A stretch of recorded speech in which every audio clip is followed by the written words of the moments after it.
All right. We last left David. He was running for his life from Saul. Saul had completely turned on him. David understood the kind of the political realities of the situation. With the help of his wife, Michal, he skedaddles out of his room when the henchmen of Saul come to kill him. And from that point on, he's really on the run. He's away from Saul and the family. You know, he's kind of cut off from Israel's society. And he joins up with other outlaws, other people that have been cut off from Israel's society for a host of different reasons. In that chapter there in 1 Samuel 22, it kind of lists disaffected people, people that were in debt, just like a host of different reasons. Like remember Abimelech joined him after, or it was Abiathar. Abiathar joined him after Doeg the Edomite had killed all of the priests.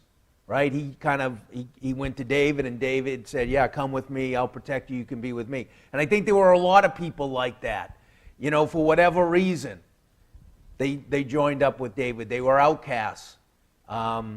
David gave them kind of a place to be productive, to have a cause, to be around other people that had their own problems as well. Hey, I'm with David. David used to be like the number one man in all of the kingdom as far as a warrior is concerned. And now he's tossed. He's running around down in En-Gedi in the wilderness, right? It's not a great situation. And so people they kind of gathered around him. We talked about the priests. Saul massacres the priests at Nob. What a crazy thing to do. You can just see the pathology in Saul's mind. He's escalating, right? We talk about that in school all the time. Kids escalate. They go from here and then very quickly they go up. And Saul escalated very quickly. He felt this betrayal even extended to the priests as well. And the soldiers didn't want to have anything to do with it, but it was a Gentile that actually did the will of Saul in killing all of the priests, which is pretty amazing when you think about it. Saul goes from being the anointed of the Lord, being humble, to, a few years later, he's giving Doeg permission to hack down the priests of the Lord. Pretty major fall from grace on the part of Saul. And David is going to help a lot of the people down in this area. And he's going to play some political games, too, with the Philistines that we'll look at today or Sunday. But he's telling the Philistines one thing, right? But he's doing something else.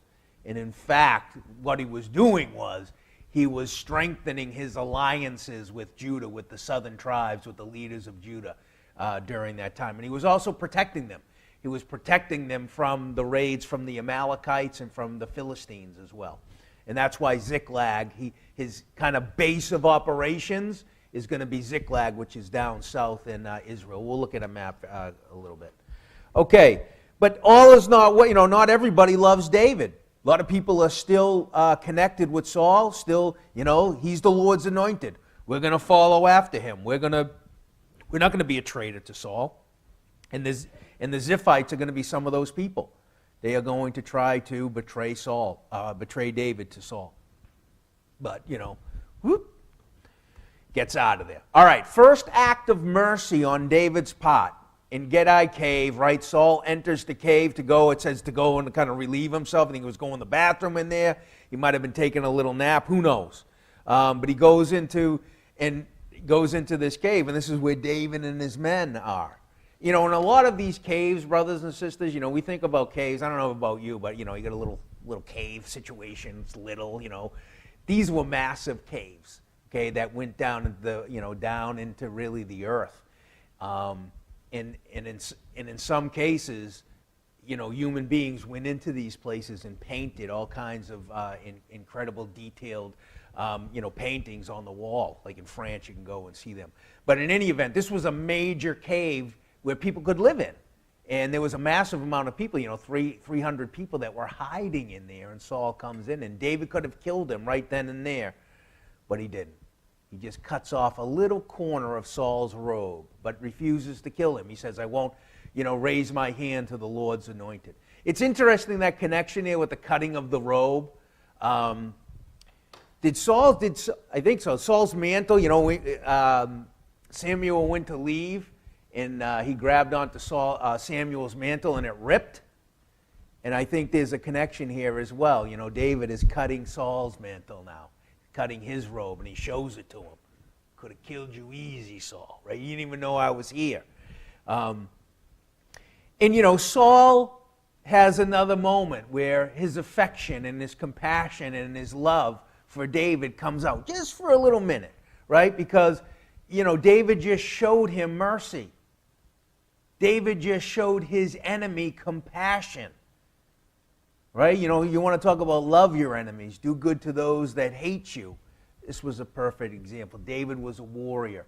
Any other warrior during this time, brothers and sisters, would have killed Saul in an instant. I mean, let's be honest. And so David does something really extraordinary here. He saves Saul from death, even though Saul was his mortal enemy at the time. Okay, great lesson there. Jesus talks about that. One greater than David, the son of David. He talks about that, loving our enemies when we're in situations like this. David could have done it. And in another situation that we're going to look at as well, he had his men, his family members, saying, let's just give me one chance, David, I'll do it. I'll do it for you. All right.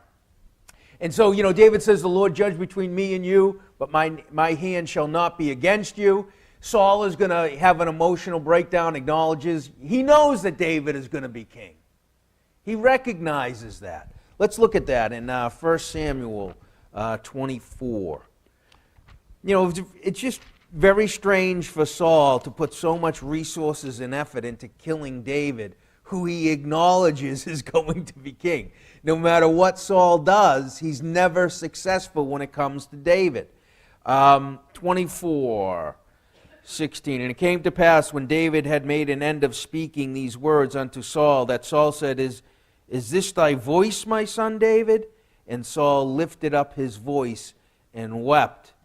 And he said to David, Thou art more righteous than I, for thou hast rewarded me good, whereas I have rewarded thee evil.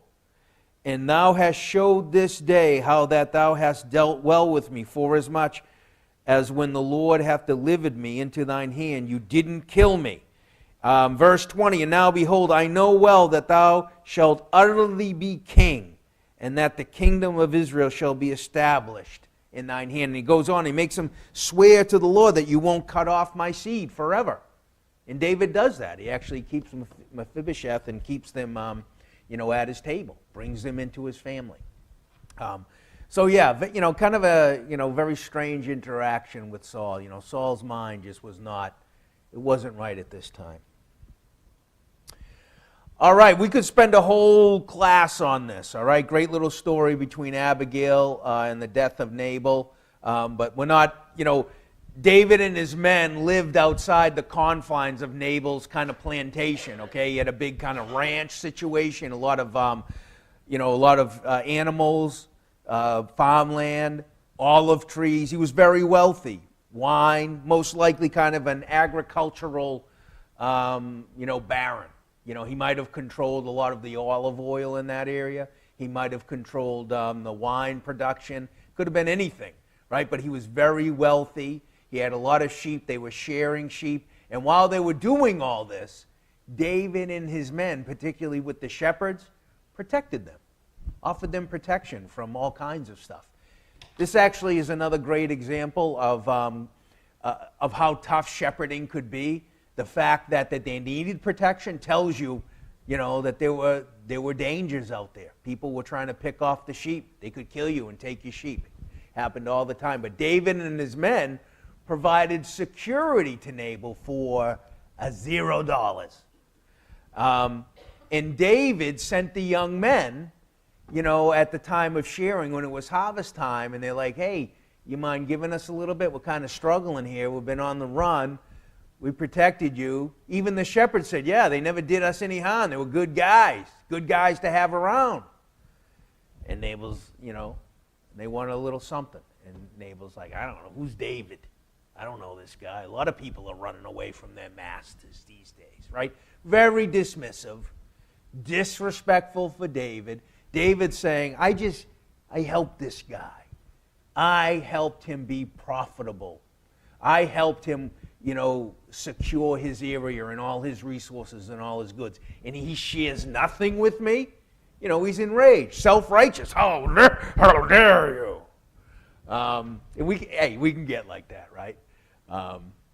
It's, it can be a bad mindset to be in, right? Because now you think that you are completely in the right, and anything that you do is righteous and just. That's a bad mindset to be in. David was in this mindset. He had personally been disrespected, right? And so, okay, what am I going to do? Well, I'll tell you what I'm going to do. I'm going to wipe out everything, all the men I'm going to take, and I'm going to take everything else to my own. You don't want to give me a portion? I'm going to take everything. This happened daily in the ancient world, brothers and sisters. This is something that happened all the time. You had warlords fighting warlords, taking stuff from them all the time. And this could have been avoided by Nabal if he had been, a decent human being. But he was churlish. That's a great word. Churlish. Right? He was a son of Belial. He's just a bad guy. Right? Guys like this. You're going to deal with this, deal with guys like this, or, girls, women like that. They're like this. They're not nice people. You're going to run into these people. They're not nice. They're difficult people to deal with. Nabal was one of these guys. Lucky enough for Nabal, he had made one good decision in his life, and that was marrying Abigail. He pretty much saved his life at this time from being slaughtered. Abigail goes and is really just a wonderful peacemaker, humbles herself to David, changes David's mind, and really, brothers and sisters, prevents him from doing a grievous sin. Right? He would have gone in there and wiped out everything, used violence because of a personal slight. I'm trying to think in the law if that's permitted. Personal slights can murder everybody. Right? I don't think so. And so Abigail, in her spiritual wisdom, prevents David. A man after God's own heart, right? He was righteous as well. She saves David from doing something very grievous. And hey, that's a great lesson for us as well. We should be Abigails to each other, giving good advice, giving good, wise discernment for ourselves, right? Making good decisions, but helping other people, other spiritually minded people, brothers and sisters, to make good decisions. We can make some bad decisions, brothers and sisters. You may have made some bad decisions in life. Right? Hand up. Made some bad decisions in life, right? But the fact of the matter is, you got to come back from those things. You can't dwell on mistakes. And so, Nabal's going to die. God's hand is going to be involved in this, right? Abigail's going to tell him all of he does. He had a big drinking bout, big party. He overindulged, obviously was completely wasted, or whatever word you want to use. And he woke up and he's told all this stuff, and it says that he became as a stone. Sounds like he stroked out or something like that, and then a couple days later he ended up dying. So the whole thing took place. David comes out, great. He actually gets everything, and he builds up. He's slowly building up wealth and power in this situation. Marries Abigail, has all of Abigail's wealth now. There you go. David's in a different situation now. All of Nabal's wealth becomes his. He's becoming more powerful down in the south of Israel.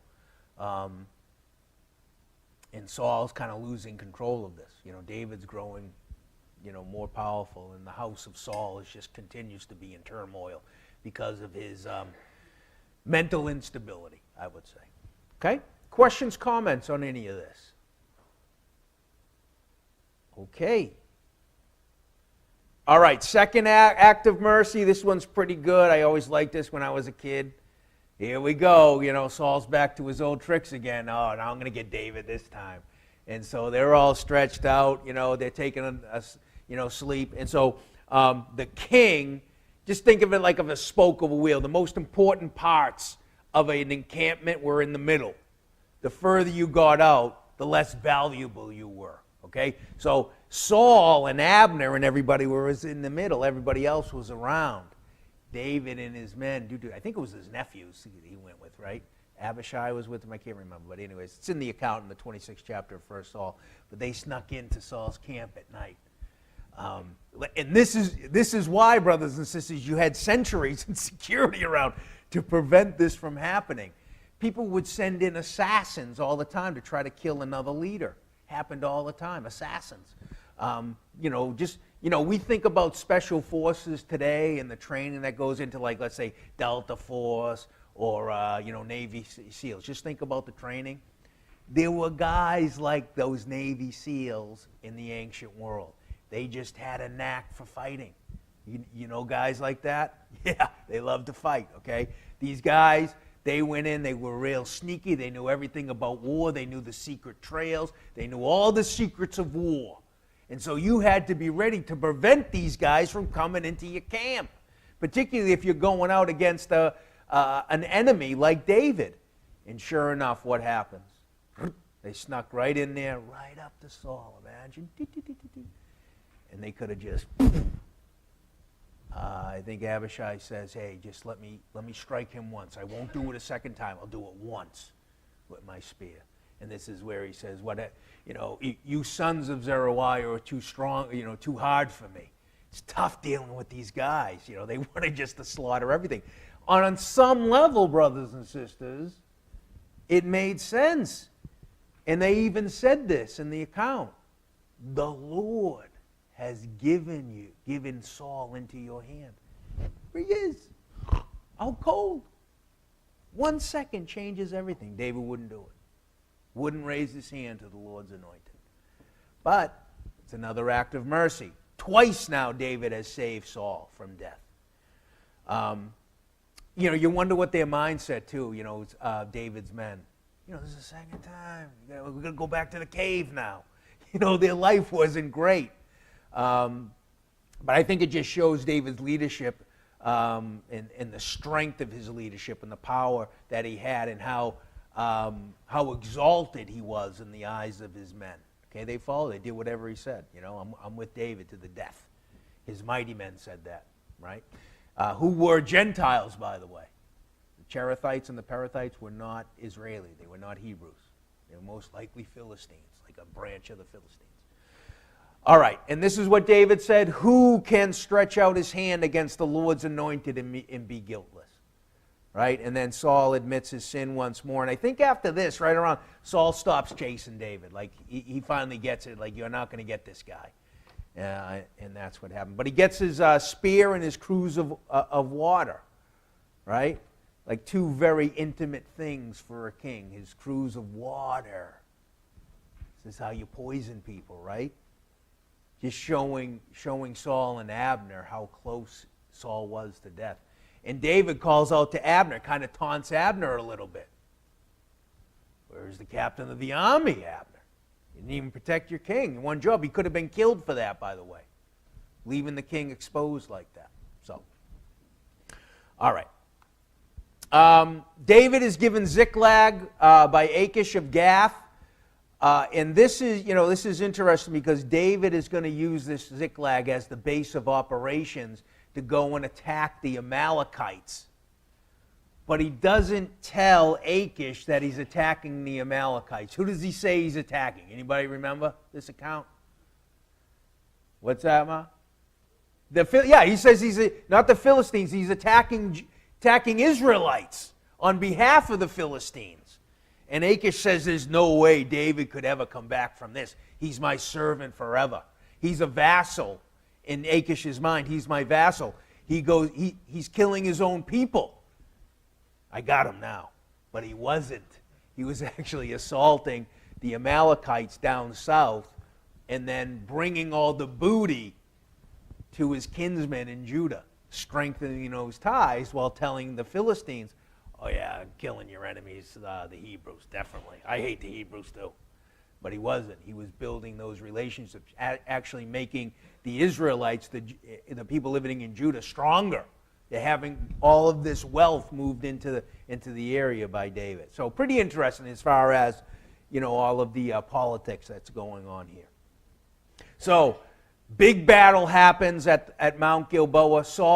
God has completely withdrawn his hand from Saul. He goes and makes the mistake, goes to the witch of Endor, and Samuel, says he's going to die and that's exactly what happens. Massive battle on Mount Gilboa. Both Saul and his sons are killed, particularly Jonathan. And David has a big lamentation in the first chapter of Samuel, the second Samuel. Saul is going to fall on his own sword. He didn't want to be taken alive because they would have tortured him to death. Might have been flayed alive, just bad. And so he's like, I'll die by my own hand. And the men of Jabesh Gilead put their lives on the line to take the body in the armors. And then they hung the armor on the walls and the bodies on the wall. Very common practice. Okay, even up to, it's happening now actually in the Russian-Ukrainian war. They hang, body parts out for people to see. Brutality. All right. Saul's dead. House of Saul, gone. David's really the only warrior left. We have a major political crisis on our hand. This confederacy that Saul was trying to build into one nation kind of fractures now because he's dead.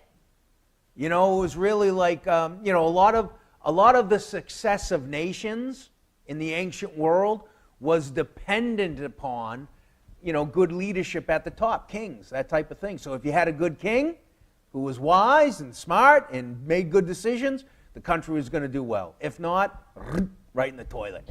And so Saul was actually a pretty good king in a lot of different ways. He took Israel from just being the little, tribes here and there in the mountains of Israel, and he coalesced them into a pretty powerful, or on their way, ascending power in the Middle East at this time. The Hebrews were on the move. They were fighting the Philistines, right? And they wanted access to the Mediterranean, to those sea routes as well. But this was a bad time because the king of Israel, the Philistines finally got the king. Finally got Saul. But David was still around. And, David is going to kind of take the reins now of all of these people. It says that, Israel was scattered. They were scattered into the hills. They took off. They were afraid that the Philistines were going to come and take over everything. Can I get this bigger? Woo, woo, woo, woo, woo. There's Hebron right now. That's where David is going to, at the first, he's going to make this his capital for like 7.5 years, something like that.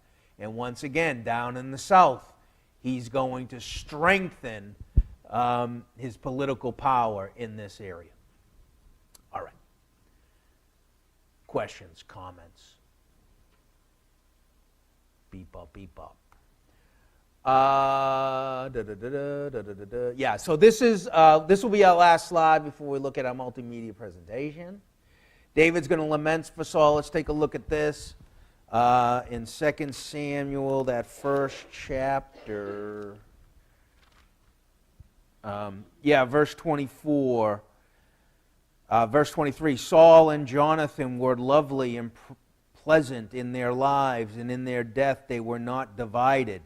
They were swifter than eagles. They were stronger than lions. David seems to intimate here that both Saul and Jonathan were fighting together at the last, before they were kind of cut down. All of the sons of Saul were fighting together. Usually what would happen, they would surround people. They would try to take them captive if they could, but if not, they would cut them down, and that's exactly what happened. But they died fighting together, father and son. You daughters of Israel, weep over Saul, who clothed you in scarlet with other delights, who put on ornaments of gold upon your apparel. This seems to speak of prosperity in Israel, thanks to the leadership of Saul. Clothe you in scarlet or the purple, the royal purple. All right, so they were getting prosperous through trade. They could get some of these finer items. They weren't just kind of a backwater bunch of people, living in the hills. Okay, they were becoming a real nation. Ornaments, oh, that's interesting as well. Gold, okay? These are not cheap things, brothers and sisters. Okay, we're not talking about barley fields or something like that. We're talking about high-end merchandise that because of, the wealth that is coming in through trade, they kind of controlled the trade areas in Israel. They were getting wealthy. Israel was getting wealthy. They were getting stronger thanks to the leadership of Saul. And David recognizes this right here. He clothed you daughters in nice things, right? He didn't make Israel worse off. They were better off than they were when Saul became king. Even though he was a very flawed individual. He did do some great things for Israel and set them on the path to greatness through David and then Solomon.